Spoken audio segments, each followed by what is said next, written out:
I wanted to go through some troubleshooting and uh, just give you a little bit more feedback about what you've done.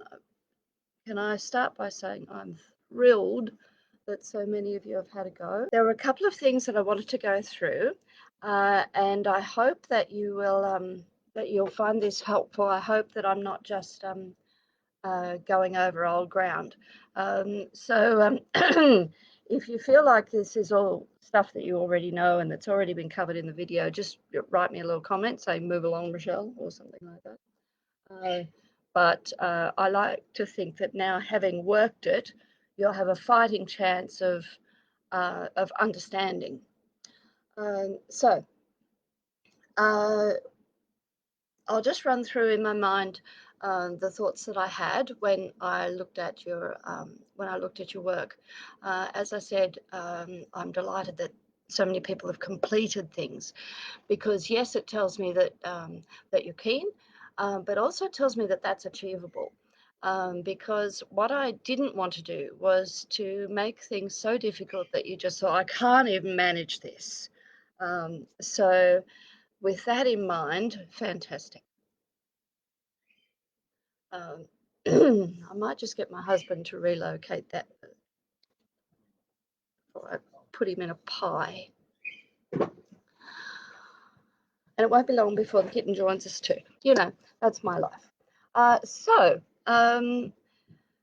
Deirdre's was the first sample we saw. How brave of her to put that up first. It's always hard being the first person, but she did put that up first. And what I saw was an excellent attempt at the first stitch. Now that first stitch is not easy, but there is no point in pussyfooting around these things.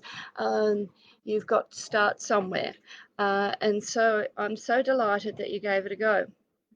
Now I've got mine here, and mine's not perfect either. None of us are robots. None of us are machines. That's what makes it worth doing, is that you can improve on every single one. I've yet to see hand work that is so completely uniform that you just think to yourself, well, that's it.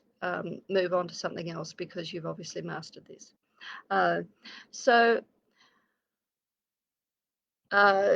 Deirdre had some excellent rows there in the middle, and then as she started to decrease, she had further problems. So her problems were, first of all, getting the feel of it, and that's not easy for a left-hander. So her problems were, first of all, getting the feel of it, but also increasing. When she got to this stable part, just here,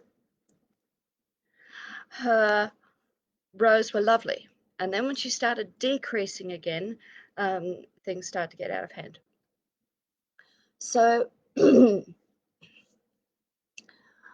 those of you who have knitted or who have crocheted, it's quite literally just like increasing or decreasing in a row. So the thing that requires practice and judgment is where to increase and decrease. So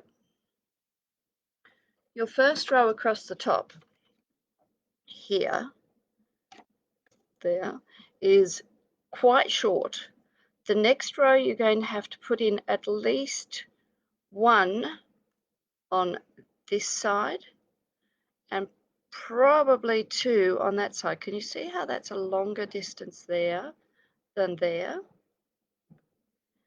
And as we go down, you have to make a series of judgment calls how many you need in.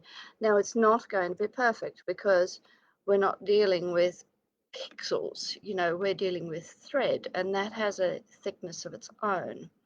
And so those particular bits of thread will also decide, you know, whether that's going to be just enough for him to fit two, or whether it would be more like 1.5, in which case we have to decide, are we going to put more in or fewer in?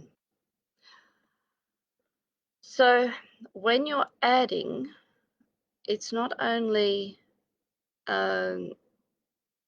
about filling the gap, but it's also about the angle of the side. Okay, so I'm hoping that you can see the difference on this side compared to the angle on this inside. Can I just have a comment in the box if everyone can more or less see that? Just a Y for yes or an N for no or something like that.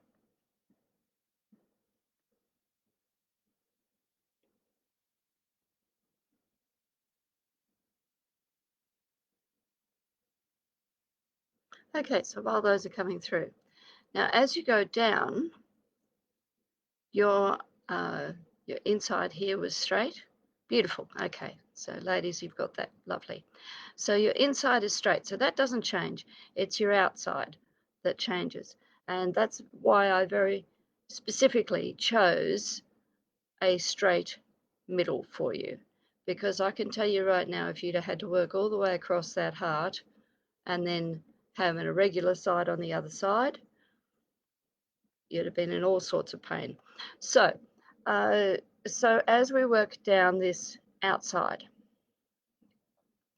the outside edge is fairly consistent here, and that's where Deirdre's work was lovely.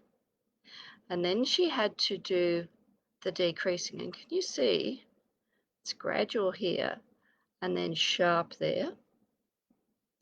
Now at the very point she had rather a nice finish, and that's because I think she just started to get it, which is beaut. So I was really impressed with that. So there's two things to remember as you're coming down and decreasing. First of all, that as you're coming across, you have to put one there, and then you probably have to skip the loop of that one to come in there. Okay? So because your angle is so sharp down here, you've got some careful placement you've got to do. To keep the loops even, you also have to be absolutely mindful, and this is why we scored the pattern when we started. You also have to be absolutely mindful of where you're taking that out, because if you take it out, and I'll just mark that.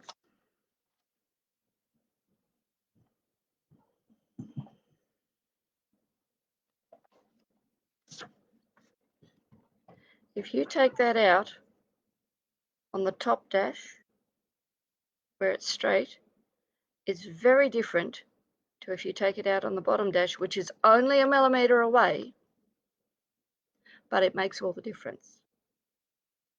Okay, so they were some things that I could see in Deirdre's. Now I think Terry's was next, and I was very pleased with that. I know none of you are going to be pleased with your work because it's all a new learning experience, and you all think to yourselves, I wish I could have done better. But of course, the fact is you've done. So Terry's was next, and Terry encountered similar problems, but being a right-hander, she had a bit of an advantage over Deirdre. The thing I'm going to show you when we start working our outlining today is that if you do in your filling stitch come out on the bottom one, as you're working your outline, you can just zhuzh that up a little bit and then put your outlining stitch over the top. So in the factories, the youngest girls did this, and then the youngest girls did the couching. The next age group up did the filling stitches, and the next age group up, and they were, you know, the like 16-year-old veterans. They were the ones who did the finishing because they could pull things together and square things up and true things up that little bit more so that it just looked that bit more polished. So then there's Mum's. Now Mum's a ring in because she's done a bit of needle lace before. And Mum's was smaller stitches and tighter tension. But she did still have the same problems the rest of you encountered. Um, and that was very obvious when she started on the second side, because if your corded stitch is very, very close together, and then you start decreasing and don't drop out enough, then you're going to end up having this, sorry folks, I'll just angle my computer a bit. I've got a bit of sunshine coming in, which is lovely, but not good on my camera. There, I hope you're not all completely blinded. Maybe I need to put my hand up there and keep the sun off the camera. Anyway, so Mum's decreasing as she came down in that point. She needed to just drop out many more stitches.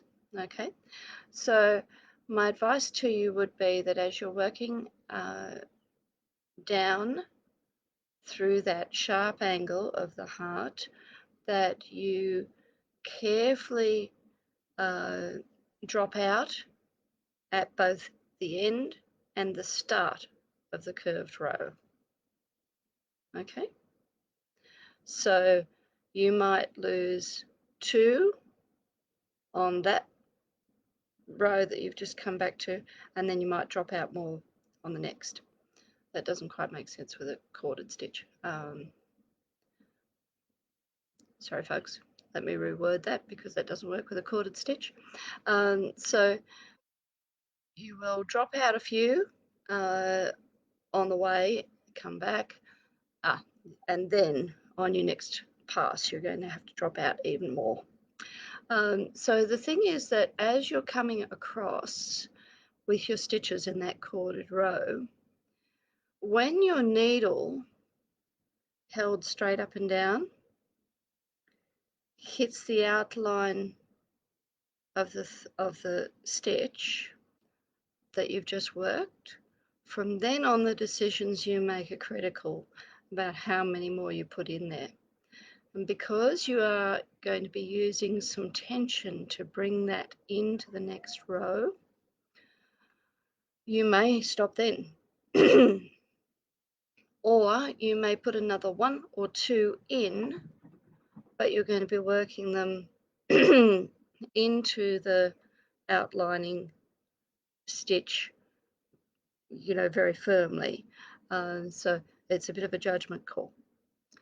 Now, the other thing about Mum, and look, we laugh about this all the time, but it is true, tension is absolutely critical.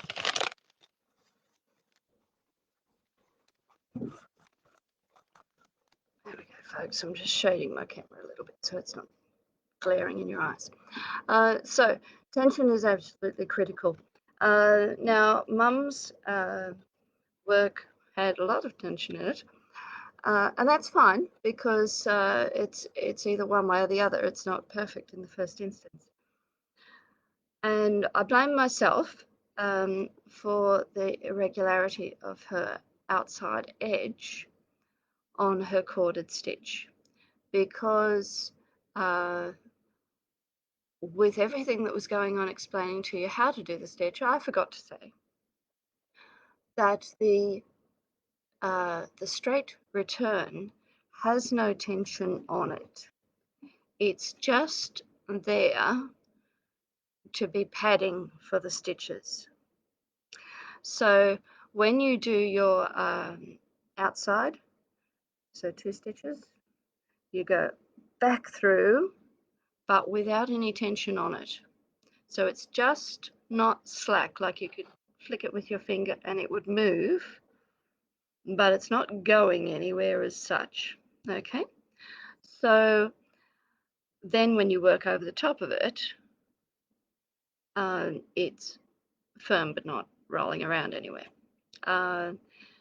So what happened with Mum was that she pulled back firmly on her straight return, and that's distorted her outside edge a little bit. Now, when you take that off the pattern, it will shrink it right in because it's under tension. It may even curl up.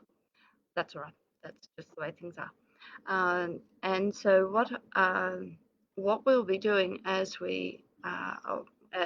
she's working her edge, and what we'll all be doing is just trying to true up our outside.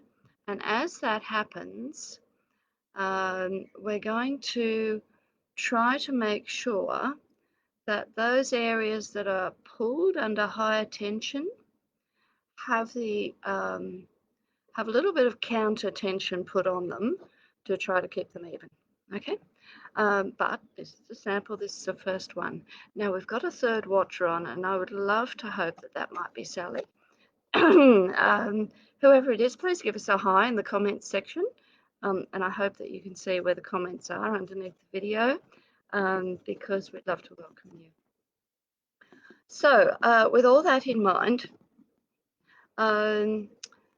what else did I want to talk to you about? Oh, yes. I wanted to give you a few terms. I know that some people are really big on terms. I know that for some people, you know, it's vital to know what you're talking about. I just want to get people started. And so that's what I aim for, is just to get people going, and then we can worry about all the jargon later. So you've heard me already refer to these stitches as filling stitches. That's because they fill places. But more to the point, you have filling stitches in this particular style of needle lace, which is more Zela than anything, Z-E-L-E. In this particular style of needle lace, this is a motif lace. So we just make this and then we do something with it. So whether we apply it onto something because it's this size, or whether we use it as a free doily or something like that, or a or a garment or something, this is what we do with it. So besides filling stitches, you can also have ground stitches. So this is the filling, and if this was swimming in a sea of something, it would be in a ground. Okay, so this whole thing, most of us would call a pad, because we're working on something that's a little bit thick. Pattern is, of course, the actual tracing. I got you to couch the outline, which is in fact called the Cordonnet, and we have a single Brussels stitch and a single Brussels corded, or a single Brussels with a straight return. Now, none of these terms are set in concrete, because the different variants of needle lace that I want to show you over time all had their own traditions and all used their own terminology. So I'm going to show you what it is. If it has a distinct name, I'll tell you. And if it's just something like a 4-1 or something like that, for that country, then that's what I'll tell you what it is. Okay, so it would be a great idea, if you didn't have a pencil there and started writing all that down, to watch this back and write those things down, because we will have a lot of terminology. Okay.